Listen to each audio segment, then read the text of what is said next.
तो ये कहानी एक ऐसी दुनिया की है जहाँ पर छोटे छोटे बच्चों को पाला जाता है और उनकी केयर टेकर भी उनकी काफी ज्यादा देखभाल करती है। लेकिन जैसे ये बच्चे 12 साल के हो जाते हैं तो इनके नए मम्मी पापा इन्हें लेने के लिए आ जाते हैं। लेकिन तभी अचानक उनमें से कुछ बच्चों को ये पता लगता है कि उनको उनके नए मम्मी पापा को नहीं बल्कि डीमंस को सौंपा जा रहा है जो उन्हें मारकर उनके ब्रेन्स को खाने वाले हैं। तो इस कहानी की शुरुआत में हम नॉर्मन, एमा और रे तीन स्टूडेंट्स को देखते हैं जो कि गेट के पास खड़े हुए सोच रहे होते हैं कि आखिरकार इस गेट के बाहर क्या होगा, क्योंकि वो आज से पहले इस गेट के बाहर नहीं गए थे क्योंकि उनकी मॉम ने उन्हें बाहर जाने से मना किया था और ये भी कहा था कि बाहर काफी खतरा है। और इसके बाद हमारा सीन बदलता है और हमें एक ऑर्फनेज दिखाया जाता है जहाँ पर हम दोबारा से नॉर्मन, एमा और रे को देखते हैं और ये तीनों इसी ऑर्फनेज के स्टूडेंट होते हैं। एमा 11 साल की हो चुकी थी और ये दोनों भी उसी के साथ के थे। इसके बाद हमें यहाँ पर एक और लेडी को दिखाया जाता है जिसका नाम होता है इजाबेला। वो इस ऑर्फनेज में इन बच्चों की देखभाल किया करती थी और यहाँ के सारे बच्चे इजाबेला को मॉम कहकर पुकारा करते थे और एमा इजाबेला की काफी ज्यादा फेवरेट स्टूडेंट थी। लेकिन यहाँ पर हम एक और चीज नोटिस करते हैं कि हर बच्चे की गर्दन पर 5 डिजिट के नंबर लिखे हुए थे और ये सारे नंबर सभी बच्चों की गर्दन पर अलग अलग थे। इस ऑर्फनेज के अंदर एक रूल ये भी था कि जब कोई बच्चा 12 साल का हो जाता था तो उसे ये ऑर्फनेज छोड़कर जाना पड़ता था, क्योंकि 12 साल के होने के बाद जो भी फैमिली उस बच्चे को अडॉप्ट किया करती थी उस बच्चे को अपनी फैमिली के साथ यहाँ से जाना पड़ता था। लेकिन आज एक 6 साल की लड़की जिसका नाम कॉनी होता है उसे एक फैमिली ने अडॉप्ट कर लिया था और वो जाने की तैयारी कर रही थी। जिसके बाद हम देखते हैं कि सारे के सारे बच्चे काफी ज्यादा हाईटेक तरीके से एग्जाम दे रहे होते हैं। एग्जाम होने के बाद मॉम क्लासरूम में आकर सभी बच्चों का रिजल्ट अनाउंस करती है। मॉम ये बताती है कि नॉर्मन, एमा और रे इन तीनों ने काफी अच्छे मार्क्स अचीव किए हैं, जिसमें सभी लोग उनकी तारीफ करने लगते हैं। लेकिन तभी एक लड़का जिसका नाम डॉन होता है वो इससे काफी ज्यादा चिढ़ने लगता है और वो कहता है कि नॉर्मन, मैं तुम्हें टैग गेम के लिए चैलेंज करता हूँ और ये टैग गेम कुछ और नहीं बल्कि छुपन छुपाई ही होती है। फिर हम देखते हैं कि गेम स्टार्ट होती है, लेकिन नॉर्मन बहुत जल्दी ही सभी बच्चों को ढूंढ लेता है। फिर वो डॉन और कोनी को भी ढूंढ लेता है। उसके बाद सिर्फ एमा बची थी जो कि जंगल की तरफ भाग रही होती है, लेकिन वो बहुत जल्दी एमा को ढूंढकर उसे भी टैग कर देता है। और यहाँ पर एक बात साफ हो जाती है कि नॉर्मन काफी ज्यादा चालाक था और वो अपने किसी भी काम को करने के लिए स्ट्रेटेजी का इस्तेमाल किया करता था। जिसके बाद हम देखते हैं कि डॉन दोबारा से रीमैच के लिए नॉर्मन को कहता है और ये मैच दोबारा से स्टार्ट हो जाता है। लेकिन इस बार गेम को खेलते हुए नॉर्मन और एमा बाउंड्री के पास पहुंच जाते हैं, जहाँ पर एमा ये कहती है कि कुछ भी हो जाए हमें इस बाउंड्री को क्रॉस नहीं करना है क्योंकि मॉम ने हमें ऐसा करने से मना किया है। तभी हम देखते हैं कि डॉन, कोनी और बाकी बच्चे भी वहाँ पर आ जाते हैं और वो सारे इसी टॉपिक पर बात करने लगते हैं। तभी हम देखते हैं कि एक लड़की जिसका नाम गिल्डा होता है वो पूछती है कि जो भी बच्चे यहाँ से बाहर जाते हैं वो हमें लेटर्स वगैरह क्यों नहीं लिखते। जिस पर नॉर्मन ही कहता है कि शायद उनकी नई फैमिली उन्हें बहुत ज्यादा प्यार करती होगी और उन्हें लेटर्स वगैरह लिखने का टाइम नहीं मिलता होगा। और वो कहता है कि मैं बाहर जाकर उन सारी चीजों को देखना चाहता हूँ जिसके बारे में मैंने बस सुना है। तभी रे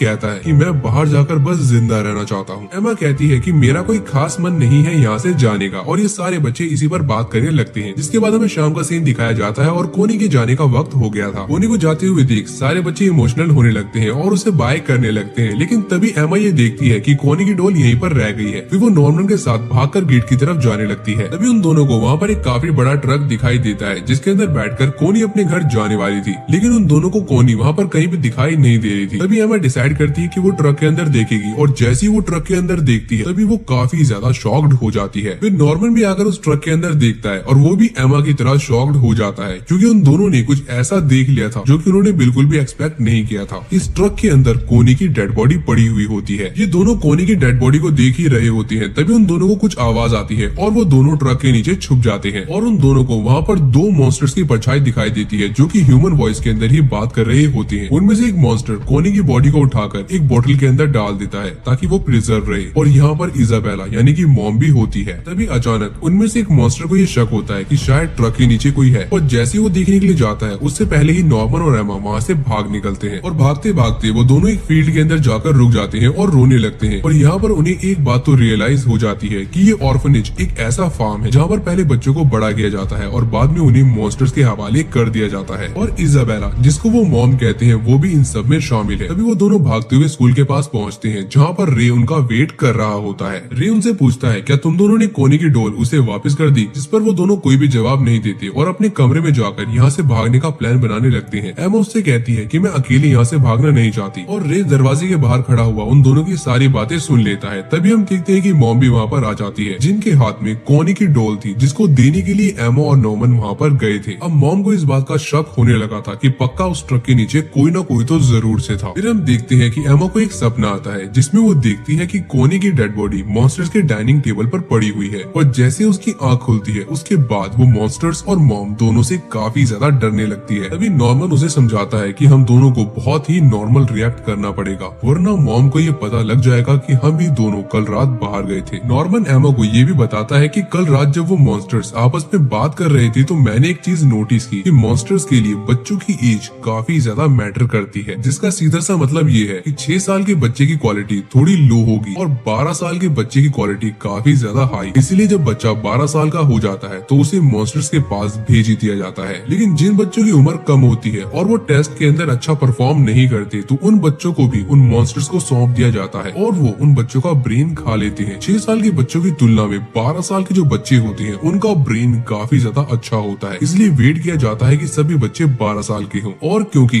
कोनी के स्कोर्स बहुत कम थे इसलिए उसे छोटी उम्र में भेज दिया गया और अब दोबारा से 2 महीने बाद किसी और बच्चे को उन मॉन्स्टर्स के पास भेजा जाएगा। इसका मतलब हमारे पास यहाँ से भागने के सिर्फ और सिर्फ 2 महीने हैं। फिर हम देखते हैं वो दोनों एक जंगल में जाकर यहाँ से भागने का प्लान बना रहे होते हैं। नॉर्मन बताता है कि ये ऑर्फनेज चारों तरफ से बाउंड्री से घिरा हुआ है और ये एक जंगल के बीचों बीच है। फिर वो दोनों बाउंड्री को क्रॉस कर आगे बढ़ने लगते हैं, लेकिन तभी उनके सामने काफी बड़ी दीवार आ जाती है। ये दीवार इतनी ज्यादा बड़ी थी कि वो दोनों पेड़ पे चढ़ने के बाद भी इसके दूसरी तरफ नहीं देख पा रहे थे। तभी हम देखते हैं कि नॉर्मन उस दीवार पर कान लगाता है और उसे ये बात पता लगती है कि इस दीवार के दूसरी तरफ कोई भी सिक्योरिटी या गार्ड्स नहीं है। अब वो दोनों चाहती तो यहाँ से भाग सकते थे, लेकिन एमा बाकी बच्चों को छोड़कर यहाँ से जाना नहीं चाहती थी, इसलिए वो दोनों यहाँ से भागने का कोई और प्लान बनाने का डिसाइड करते हैं। तभी रेसेस ओवर होने वाला होता है और वो दोनों भागकर दोबारा से ग्राउंड में पहुंच जाते हैं। तभी एक बच्चा मॉम को ये बताता है कि उसकी सहेली मिल नहीं रही है और वो जंगल में कहीं खो चुकी है। फिर हम देखते हैं कि मॉम अपनी पॉकेट में से एक वॉच निकालती है और स्माइल करने लगती है, जिसके थोड़ी ही देर बाद वो उस लड़की को ढूंढकर दोबारा से ग्राउंड में ले आती है। ये सब देखकर नॉर्मन और एमा को काफी ज्यादा शक होने लगता है। नॉर्मन ये सोचता है कि पक्का ये वॉच एक ट्रैकिंग डिवाइस है और हर बच्चे के अंदर एक ट्रैकर लगा हुआ है। जिसके बाद हमें रात का सीन दिखाया जाता है जहाँ पर मॉम एमा से मिलने के लिए आती है, लेकिन एमा उन्हें देखकर काफी ज्यादा घबराने लगती है। मॉम उससे पूछती है कि तुम इतना घबरा क्यों रही हो। तभी एमा अपने आप को काम करती हुई ये कहती है कि मुझे इस बात का डर है कि एक न एक दिन मुझे भी ये जगह छोड़कर जानी पड़ेगी। फिर हम देखते हैं कि मिडनाइट को एमा और नॉर्मन जितने भी टेबल्स होते हैं उन सभी के कपड़े उठाने लगते हैं ताकि उनको जोड़कर वो एक रस्सी बना सके जिससे वो उस वॉल को क्रॉस कर सके। और सुबह जाकर वो दोनों उन सारे कपड़ों को उस वॉल के पास ही एक पेड़ के अंदर छुपा देती है। एमा ये कहती है कि हमें रे को भी इसके अंदर शामिल कर लेना चाहिए क्योंकि रे काफी ज्यादा स्मार्ट है और वो हमारी हेल्प भी कर सकता है। रे उन दोनों की बातें सुन रहा होता है और वो उनके पास आता है। तभी वो दोनों रे को सारी बात बता देते हैं। रे कहता है कि मेरे ख्याल से हम तीनों को यहाँ से भाग जाना चाहिए क्योंकि सारे बच्चों को यहाँ से लेकर जाना काफी ज्यादा इम्पॉसिबल है। तभी एमा रे से कहती है कि अगर तुम हमारी हेल्प करोगे तो ये पक्का पॉसिबल हो सकता है। फिर हम देखते हैं कि शाम के टाइम पर मॉम सभी बच्चों को सिस्टर क्रॉन से इंट्रोड्यूस करवाती है जो कि वहाँ पर केयर टेकर के रूप में आई हुई होती है। लेकिन इसके साथ साथ वहाँ पर एक और बच्ची ने एडमिशन लिया था जिसका नाम था कैरल, जो कि कोनी की जगह पर आई थी। अब नॉर्मन और एमा सिस्टर को देखकर और भी ज्यादा टेंशन में पड़ जाते हैं क्योंकि पहले मॉम से बचना था और अब भाई सिस्टर भी सामने आ चुकी है तो इसका भी ख्याल रखना पड़ेगा। इसके बाद हम देखते हैं कि मॉम सिस्टर को अपना कमरा दिखाती है जो कि बिल्कुल नॉर्मन, एमा और रे के कमरे के सामने होता है। यहाँ से हमारा सीन लाइब्रेरी की तरफ जाता है जहाँ पर ये तीनों बच्चे यहाँ से भागने की प्लानिंग कर रहे होते हैं। एमा ये पूछती है कि आखिर वो ट्रैकिंग डिवाइस हमारी बॉडी में कहाँ पर इंस्टॉल किया गया होगा। रे बताता है कि ये काफी ज्यादा हाईटेक टेक्नोलॉजी है तो इसका पता लगाना थोड़ा बहुत मुश्किल है। इसके बाद हमें मॉम और सिस्टर को एक साथ दिखाया जाता है जिन दोनों की बातों से हमें एक बात तो साफ हो जाती है कि इजाबेला अभी तक की सबसे ज्यादा यंगेस्ट मॉम थी जिसको देखकर क्रोन थोड़ी बहुत चिढ़ा करती थी और इजाबेला को इस बात का पता लग गया था कि 2 बच्चों ने उस रात कॉनी की डेड बॉडी को देख लिया है, इसलिए क्रोन का काम यही था कि वो बच्चों पर नजर रखे। अगले सीन में हम देखते हैं कि क्रोन अपने रूम में अपनी एक डॉल से अजीब तरह से बात कर रही होती है और उनकी बातों से एक बात तो साफ हो जाती है कि क्रोन इजाबेला को हटाकर अपनी जगह बनाना चाहती थी और वो उन दोनों बच्चों को पकड़कर अथॉरिटी से इजाबेला की शिकायत लगा देगी और इजाबेला को हटाकर उसकी जगह खुद ले लेगी। इसके बाद हम देखते हैं कि नॉर्मन और रे आपस में बात कर रहे होते हैं जहाँ पर रे सजेस्ट करता है कि अगर हम सिस्टर और मॉम दोनों को टपका दें तो हमारा रास्ता बिल्कुल क्लियर हो जाएगा। लेकिन तभी अचानक पीछे से क्रोन आ जाती है और वो उन दोनों को अपने अपने रूम में जाने के लिए कहती है, लेकिन नॉर्मन उसे देखकर काफी ज्यादा घबरा जाता है। उसके मन में यही सवाल होता है कहीं क्रोन ने हमारी बातें सुन तो नहीं ली। फिर हम एमा को देखते हैं जो कि कैरल के साथ होती है। एमा ये नोटिस करती है कि कैरल के कान पर एक स्कार होता है और ये स्कार यहाँ पर मौजूद हर एक बच्चे के कान पर होता है क्योंकि इन सभी बच्चों को बचपन में एक वैक्सीन दी गई थी। एमा को लगता है कि यही वो ट्रैकिंग डिवाइस है जो कि उनके अंदर बचपन में ही फिट कर दिया गया था। साइड में गिल्डा भी खड़ी होती है जो कि एमा की सारी एक्टिविटीज नोटिस कर रही होती है। और यहाँ से हमारा सीन शिफ्ट होकर मॉम की तरफ जाता है, जहाँ हम देखते हैं कि मॉम एक डिवाइस के जरिए किसी लेडी से बात कर रही होती है और मॉम उस लेडी को ग्रैंड मदर कहकर पुकारती है। ग्रैंड मदर ये बताती है कि जितने भी ऑर्फनेजेस हैं उनकी परफॉर्मेंस काफी ज्यादा खराब आ रही है। और यहाँ से हमें एक बात क्लियर हो जाती है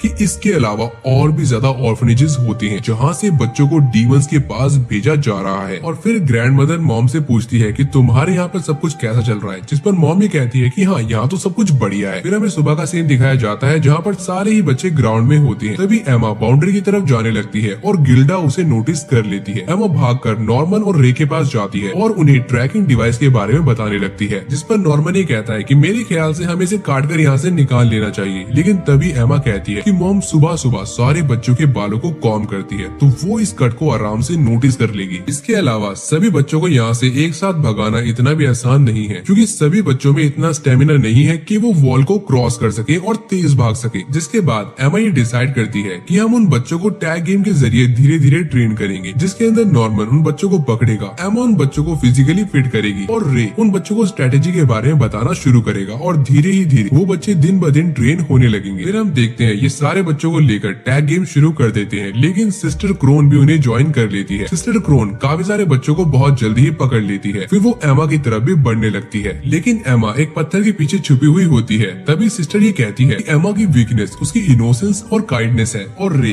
काफी जल्दी गिव अप कर देता है, जबकि नॉर्मन फिजिकली फिट नहीं है। जिसके बाद हम देखते हैं कि सिस्टर एमा को ढूंढ लेती है। फिर वो नॉर्मन और रे को ढूंढने के लिए आगे बढ़ने लगती है, लेकिन वो दोनों अलग अलग रास्तों पर भागने लगते हैं। सिस्टर नॉर्मन को पकड़ने के लिए आगे बढ़ने ही वाली होती है, तभी रे ये कहता है कि टाइम बिल्कुल खत्म हो चुका है। इसका मतलब बच्चों ने सिस्टर को हरा दिया था और सिस्टर सभी बच्चों को कांग्रेट्स करती है। इसी बीच हमें गिल्डा को दिखाया जाता है जो कि काफी ज्यादा परेशान नजर आ रही होती है। फिर हमारा सीन यहाँ से बदलता है और हमें नॉर्मन, एमा और रे को दिखाया जाता है जो कि आपस में ये बात कर रही होती हैं कि इस ऑर्फनेज में मॉम और सिस्टर के अलावा कोई और भी है जो कि हम पर नजर रख रहा है और वो स्टूडेंट्स में से ही एक है और यही वो स्टूडेंट है जो कि हमारी सारी की सारी इन्फॉर्मेशन मॉम तक पहुंचा रहा है। इसके बाद हमें नॉर्मन को दिखाया जाता है जो कि एक बैग के अंदर कुछ डालकर अपने बेड के नीचे छुपा रहा होता है। इसके बाद हमें दोबारा से मॉम और सिस्टर को दिखाया जाता है, जहाँ पर मॉम सिस्टर को गुस्सा करते हुए ये कहती है कि तुम्हारा काम सिर्फ बच्चों पे नजर रखना है और टैग गेम खेलना नहीं है। जिस पर सिस्टर काफी ज्यादा गुस्सा होती है और अपने कमरे में जाकर अपनी डॉल को फाड़ने लगती है। इसके बाद हम रे,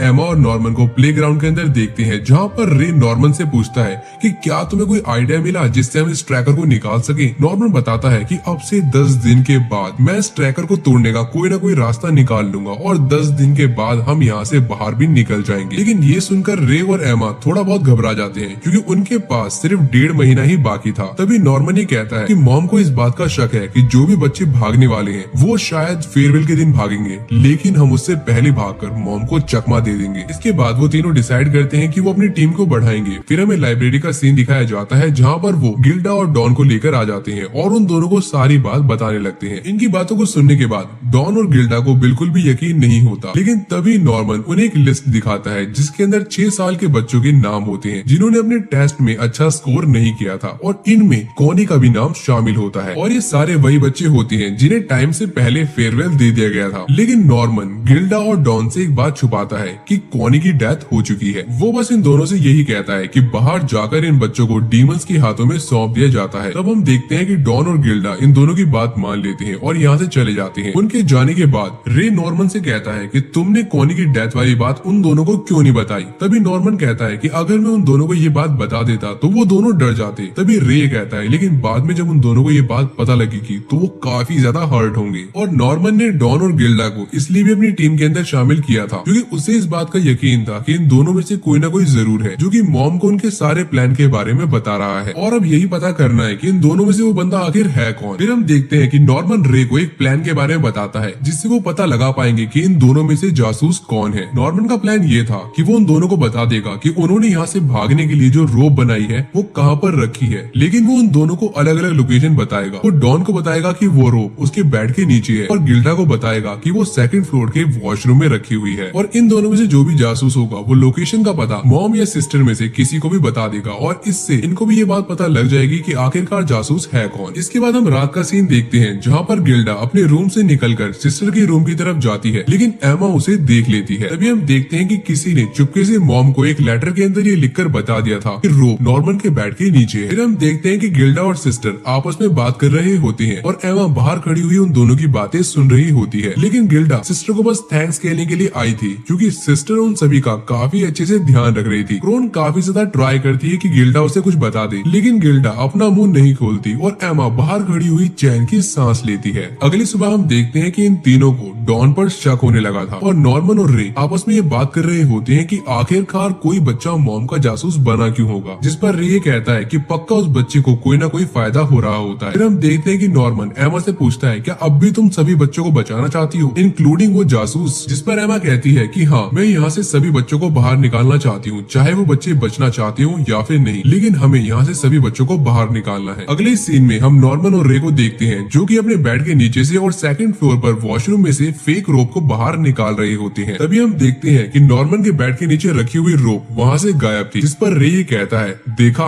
डॉन ही जासूस है। लेकिन नॉर्मन उससे कहता है कि मैं जान चुका हूँ जासूस कौन है, डॉन जासूस नहीं है, जासूस तुम हो। और यहाँ पर नॉर्मन ये बताता है कि मैंने ये ट्रिक 2 नहीं बल्कि 3 लोगों के लिए बनाई थी, जिसके अंदर तुम फंस चुके हो। मैंने गिल्डा को लाइब्रेरी की लोकेशन बताई थी और डॉन को डाइनिंग रूम की, और ये वाली लोकेशन मैंने बस तुम्हें बताई थी। तभी रे ये बताता है कि मुझे इस ऑर्फनेज की सच्चाई के बारे में काफी पहले पता लग गया था, लेकिन मॉम ने मेरा मुंह बंद करवा दिया था और तभी से मैं मॉम का जासूस बनकर काम कर रहा हूँ। लेकिन रे ने मॉम का जासूस बनने के लिए 2 शर्तें रखी थी। पहली शर्त कि वो बाकी बच्चों के मुकाबले रे को इस ऑर्फनेज में ज्यादा टाइम रुकने देंगी, और दूसरी शर्त कि वो उसे बाहर की दुनिया से कुछ इक्विपमेंट्स ला कर देंगी। रे ये कहता है कि मैंने मॉम से जो भी इक्विपमेंट मंगाए थे, मैंने उससे ट्रैकर को तोड़ने का तरीका ढूंढ लिया है। तभी नॉर्मन कहता है कि भले ही तुम गद्दार हो, लेकिन फिर भी एमा तुम्हें बचाना चाहती है, इसके लिए तुम चाहो तो अभी हमारा साथ दे सकते हो और मॉम को धोखा देकर यहाँ से हमारे साथ भाग सकते हो। रे कहता है कि मैं भी तुम्हारी तरह यहाँ से भागना चाहता हूँ, लेकिन मैं तुम्हारी एक ही शर्त पर मदद करूंगा कि तुम्हें टाइम आने पर एमा को धोखा देना पड़ेगा। तुम्हें एमा को ये विश्वास दिलाना पड़ेगा कि हम टाइम आने पर यहाँ से सभी बच्चों को लेकर भागने वाले हैं, लेकिन यहाँ से सिर्फ हम 5 ही भागने वाले हैं, क्योंकि सारे बच्चों को यहाँ से एक साथ निकालने का प्लान बिल्कुल फ्लॉप प्लान है। अगर हमने ऐसा किया तो हम पकड़े भी जा सकते हैं। फिर हम देखते हैं कि नॉर्मन उसकी बातों को मान लेता है, जिसके बाद रे दोबारा से मॉम के कमरे की तरफ जाने लगता है। अंदर जाने के बाद रे मॉम को बताता है कि प्लान में ज्यादा कुछ चेंज तो नहीं हुआ है, बस सभी बच्चों को टैग गेम के थ्रू वो ट्रेन करने वाले हैं। रे मॉम को टॉन्ट करते हुए कहता है कि मैं जानता हूँ कि आपने सिस्टर को यहाँ पर क्यों बुलाया है, ताकि वो मेरी जगह ले सके। तभी मॉम ये कहती है कि मैं चाहती हूँ कि यहाँ पर ज्यादा चौकसी बनी रहे, इसलिए मैंने सिस्टर को बुलाया है। इसके बाद हमें रात का सीन दिखाया जाता है, जहाँ पर ये तीनों फॉरेस्ट में यहाँ से भागने का प्लान डिस्कस कर रहे होते हैं। तभी एमा नॉर्मन से पूछती है कि क्या तुम्हें पता लगा कि जासूस कौन है, लेकिन तभी नॉर्मन बात को घुमाने लगता है। तभी रे